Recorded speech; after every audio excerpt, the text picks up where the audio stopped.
What's up guys? Welcome na naman sa ating episode. So sa video na ito guys,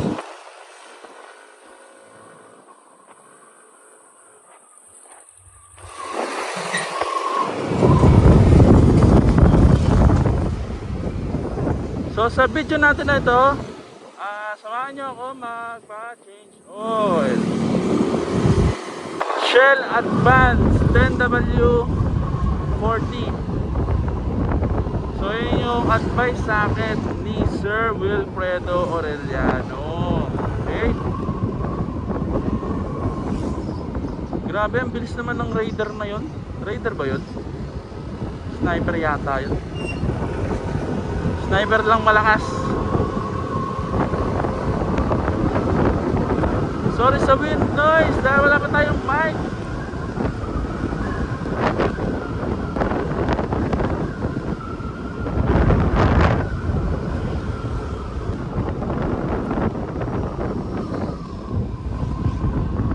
So, bali yung ginagawa nga pala namin sa motor, pag na-reach nyo na yung 2,000, change oil na kami regularly. Ginagawa namin yon para mas maganda yung kondisyon ng motor. Okay, so yung iba, may iba't ibang paraan paano i-kondisyon yung motor. So, ito yung way namin para makondisyon yung motor. Wow, ganda oh.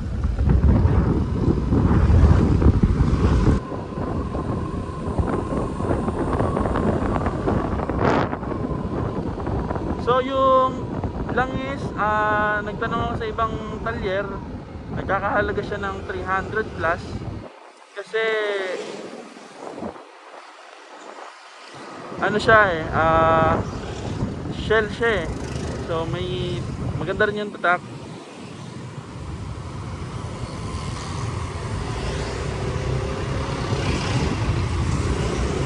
Tapos yung ipapalagay natin is 900 ml lang guys, so almost 1 liter. Pero yung 100 ipapatabi ko, patago ko para maipon lang na maipon.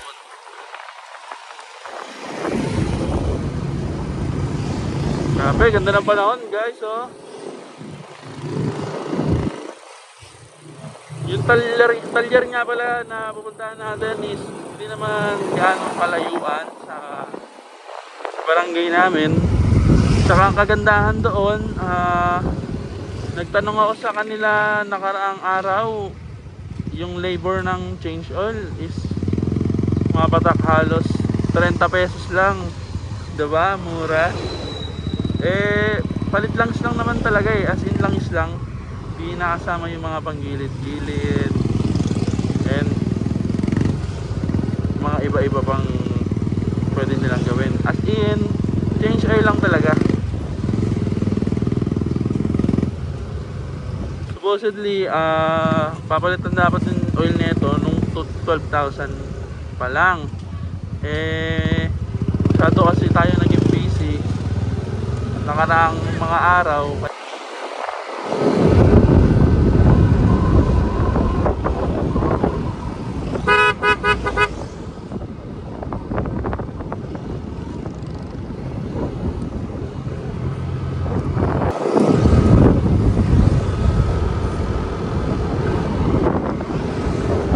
Malapit na dito yun guys, yung talyer na pupuntahan natin.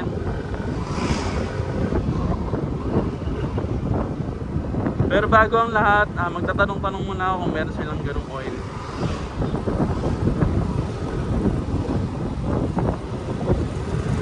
Marami na nagsasabi sa akin guys na mas maganda yung Yamaha Loop, mas maganda yung RS8 na sinasabi nila. So nagbasa-basa ako ng mga reviews. May mga good and negative side din yung iba, pero ito kasi guys, subok na namin yung langis na to, kaya ito na yung laging pinalalagay namin. So ito, nakita ko to, tanongin natin to.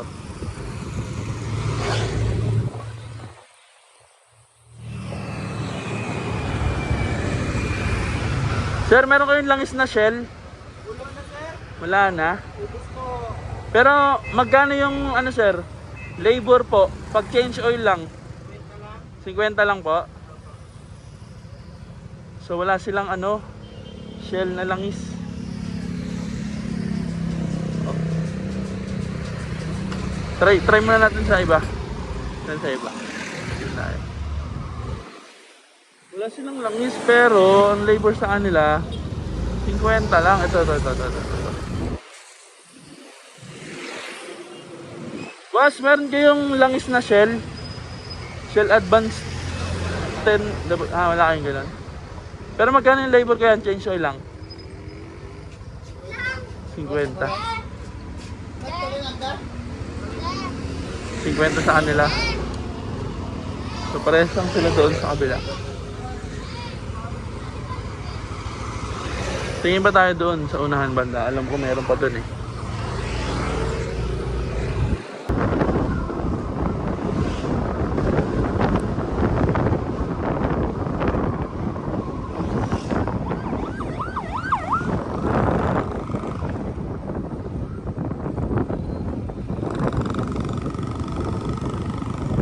Dito, tanong natin. Ito, may mga langis. Yeah. Parang mayroon na ako nakikita, guys. Sir, good afternoon po. Meron po kayong Shell Advance pero 10W40. Opo. 1 litro? Opo, 1 litro po. Magkano po? 365. Sige po, isa po. Laki. 40. 265 siya, guys. Yung langis. Nakita natin. Madalawa ko yan.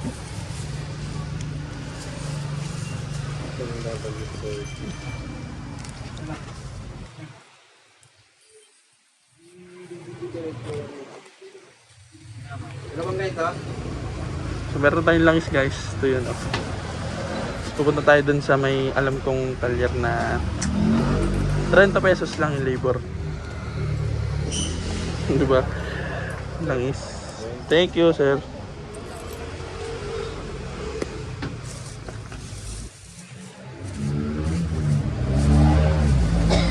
Ayan.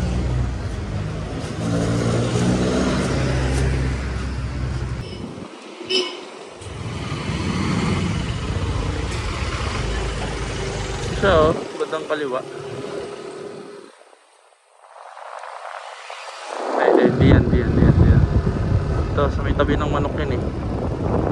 Dito. Sure na sure ako.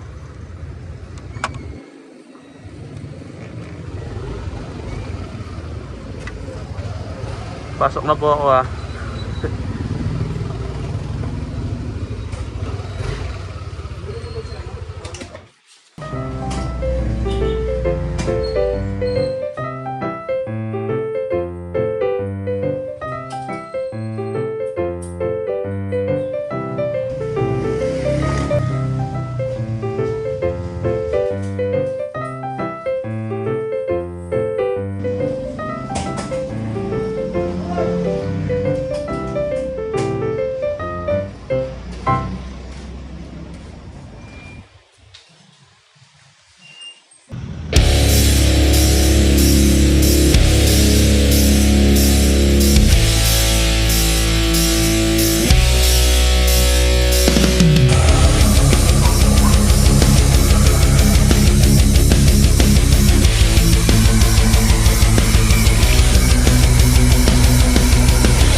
Bayad po.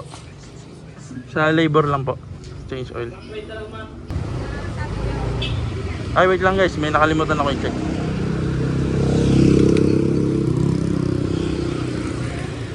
Siguraduhin niya pala natin na nakalagay ito ng maigi. Tsaka mahigpit. Kasi dyan yung sinalin yung langis. So mahirap yan guys kung hindi na isarado ng maigi.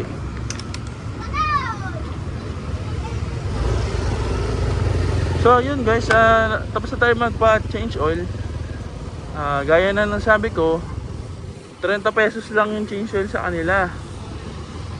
Sa iba 50, so napakamura. Bali yung nakita nyo nga pala na langis na nilagay natin is yung Shell Advance 10W40.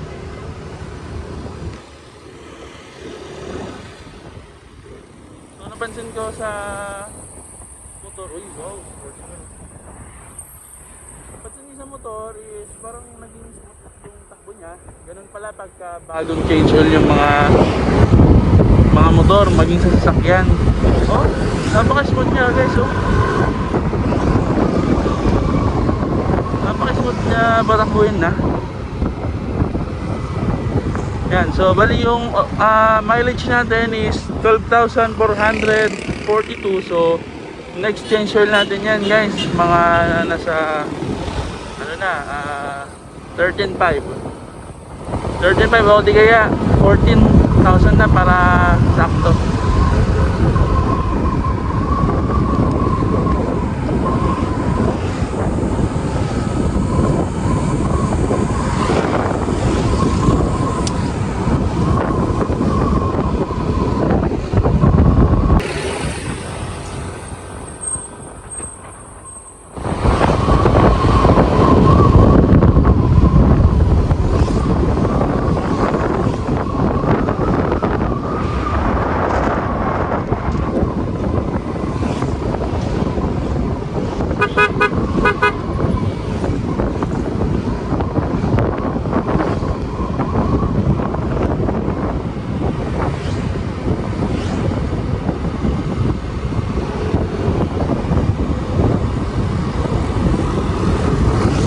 So dito ko na po muna tatapusin ang ating vlog guys. Maraming salamat sa mga patuloy na nanonood sa ating video.